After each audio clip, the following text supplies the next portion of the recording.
Okay, and before we get to Mr. Webb, let's talk about immigrants, because after all, we have a lot of children of immigrants here, and a lot of immigrants as well. This is Hai Jali. Hai Jali is one of the earliest immigrants. 1856. 1856 from Syria. What does Hai Jali mean? Hai Jali. Haji Ali. He's Haji Ali. But he was called Hai Jali. And he has a grave in Arizona, which is big stuff today. And Hai Jali was brought to the United States by, of all people, Jefferson Davis. This is 1856. Jefferson Davis in 1856 was Secretary of War under President Franklin Pierce. Okay? And at that time, the Great Southwest had been conquered by the United States, taken from Mexico. And one of the main concerns of the United States government was to be able to transport in the Great Southwest. They didn't have trains out there yet. Horses were not very good in the desert, so they brought 77 camels. And they formed a camel corps.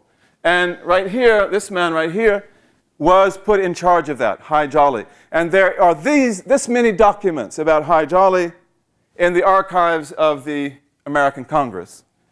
A lot of details about him. In any case, he stayed in this country. There's songs about him in Arizona. He was very famous. The Camel Corps didn't work out very well because the camels, in those days they used mules. And the mules were scared to death of the camels. And the camels were heartbroken. They felt so lonely that every time they'd see the mules going across the desert, they'd just come tromping across the desert, and the mules would bolt, and the soldiers would curse, and the gold miners would shoot at the camels. So after a short while, they decided that they had to retire the Camel Corps. But Hai Jali remained, and this is his beautiful bride from Tucson. And they had children. In any case, in the 19th century and in the early 20th century, there is a lot of Muslim immigration to the United States. Thousands of Muslims came over. A lot of them went back. The immigrants who came to the United States in the 19th century and the early 20th century mostly came from what countries? Where did they come from? No. They came from Lebanon, Syria, and Turkey. They came from the Ottoman Empire. Sometimes they came from Russia. For example, Mr. Webb had a supporter called Emin Nabokov, who he called a Russian Muslim, but he's probably a Tatar. So you had also Tatars. But most of the Muslims who came over, and this is an important fact, most of the Muslims who came as immigrants to the United States in the 1890s and 1910, 1920, 1925, they're really just a drop in the bucket. They come to places like Cedar Rapids. They came to Ross, North Dakota. They are farm workers. They are miners. They are railroad workers. They work in textiles and factories. Most of them were not even blue collar. Most of them were the lowest scale in the workforce. And a lot of them were peddlers, to the extent that on the East Coast, in New Jersey, and Delaware, and Maryland, Arab meant what? He's an Arab, means he's what? Peddler, peddler. Arab meant peddler.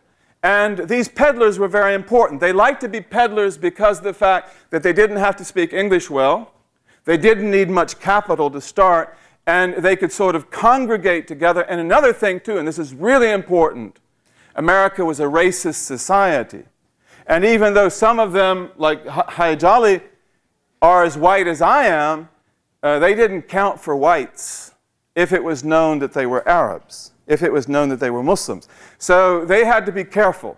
And that's also interesting because it meant that, especially when blacks began to come north in the Great Migration in the 1910s and 1920s, then they tend to be close to the black community. In Chicago, these Muslims would be, for example, on State Street and 20th Street, right to the north of the black ghetto.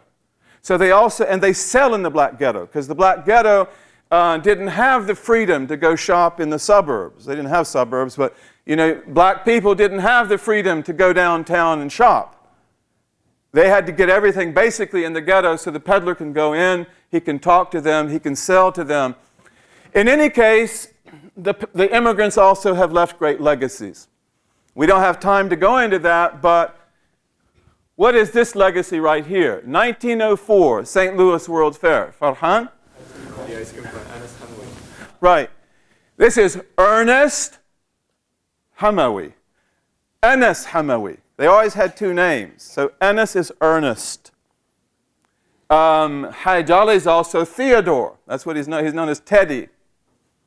But Enes Hamawi was at the St. Louis World Fair, 1904. Enes Hamawi was an immigrant from Syria. And he was selling qata'if, which, as you know, are these little thin pancakes which the Syrians and other Arabs serve, and they put syrup on them. So this is what he was selling at the World Fair with a lot of other immigrants, Syrians and Lebanese, some Christians, some Muslims. He was a Muslim. And it was a hot day. There was an American peddling ice cream. And he'd put the ice cream in bowls, but the ice cream would melt because of the heat almost as soon as he put it in the bowls. And Enes Hamawi came and told him that, look, I will roll up the waffle, the Syrian pancake, and you put the cone in that, and then they can eat it in that, and even if it melts, it will taste delicious. That is the beginning of the ice cream cone. And Enes Hamawi lived in Missouri until the day that he died. And what did he found? He founded the Missouri Waffle Company, which then became the Missouri Ice Cream Cone Company. So again, this is history, this is continuity, and also this is your identity, and this is your self-definition. One of the cultural tasks that we have is that we've got to define ourselves. You and I must say what we are, where we stand, what we believe in. Don't let the mayhem that happens in the world define you, because then we're destroyed. We don't have a chance. We must define ourselves. And one of the ways that we define ourselves is making sure that when Americans see an ice cream cone, they think of us. Because this is our contribution. This is part of our contribution. And this became an essential part of American culture. Then, of course, you've also got contributions like the Hancock Center and the Sears Tower that we talked about before, which are the works of one of the greatest architects of the 20th century, Fazl Rahman Khan, who was worldly famous.